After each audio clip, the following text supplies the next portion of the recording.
Okay, guys, a quick little beginner's tip on the GoPro Hero 5 and the Karma Grip. First of all, before you get started, you have to remove this door. It has to be completely removed. Just pull it up, and I think the manual shows you a weird way of doing it. A lot of people said that they feel like they're going to break it that way. So they take the door up and put it perpendicular with the side of the camera straight up and just pull it out. And that's how mine came off. And yeah, it didn't feel good, but it didn't break either. So I'm also told that you can buy these doors on the GoPro website. So mine stays in the Karma most of the time. So, you know, hopefully I will rarely be taking it on and off. So, but get that door off. You can see there's your two connectors. Just be gentle, and you got to make sure you have those lined up before you start pushing. Because it doesn't always want to go in perfectly straight, as you can see.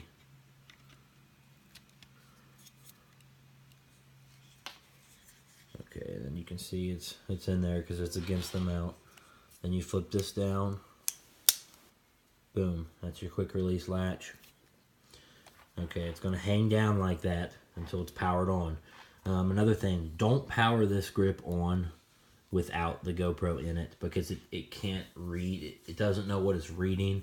It's trying to give the gimbal enough power to hold the GoPro up, but there's nothing to hold up. So it'll sit there and the motors will make noises, and it's probably stressing them out, so I wouldn't do it. Okay, so press the power button to turn her on. You see the lights go up, and you'll see the camera will come up, and every time you power it on, it just kind of focuses on the middle. It just kind of, it's a straight on shot, so whatever you do, you turn it left, and keep the thing, turn it that way, forward, back. It's going to stay looking forward. And I've noticed if you try to turn this thing, it will not let you can turn the stick, but the camera will not turn as fast as you turn the stick. The camera will turn slow, and that's because it's trying to keep you a smooth shot. So there's nothing wrong with it. It's just, it's smarter than you when it comes to taking good shots. So now, if you want to change the angle, say you're walking and you don't want to look about what's in front of you. You want to look down at the ground, or you want to look up in the sky. Well, you're going to press this lock button right here, and you're going to hold it and point it at what you want. So I'm going to go down to the ground. Now it's looking pretty much at the ground. Then I let off the lock button. Now I can move the stick, and it's still trying to look at the ground. See? And then when I'm done looking at the ground, and I want to go back up in front of me, just press the lock button again. Boom. See? You catch it, turn up. You can do the same thing just about any direction you want. It'll help you get some weird angle shots and stuff that otherwise you can't really make it do. That's the flag or bookmark button. Hit that, and then when you open your files in the GoPro software, they will come up and show your bookmarks, you know, of your highlights. So that's pretty cool. Whenever you turn this on, every time you turn it on, it comes up to video mode. So you just hit the red button and it'll start the video. If you want to change that, then you hit, don't hold that because it's power, you just tap it and it's mode.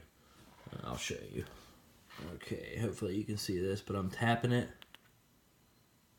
Okay, and it went from video to photo to burst, tap it again, to time lapse, tap it again, back to video. And it's that simple, and whatever you have it selected, your red button's going to do, whether it's photo, video, whatever. So, I mean, that's really pretty simple. There's 4 controls, so there really is not much to it.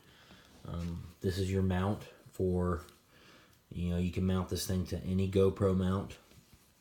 You have to have a pretty good setup to make it worth it.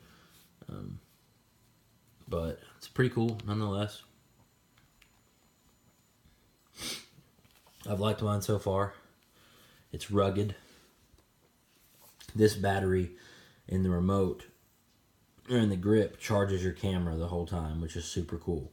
So, I mean, you get 5-6 hours of use probably. This thing's dying. This camera's fully charged, which is super cool. So I've liked it. The grip does take a while to charge. I usually have to charge it overnight to get this top light to stop beeping, but you know, that's fine with me as long as it lasts. I really like it. So, you know, that's just kind of to get you started. It's I was worried about a bunch of other pieces of equipment, drones and stuff I needed for some of my shots, and honestly, this thing was the best purchase I made. It helped a lot of my shots more than anything else. So I find myself using it more than anything. So if you guys know any more tips or tricks with this thing, link me or something. So because I'm still learning too. Thanks, guys.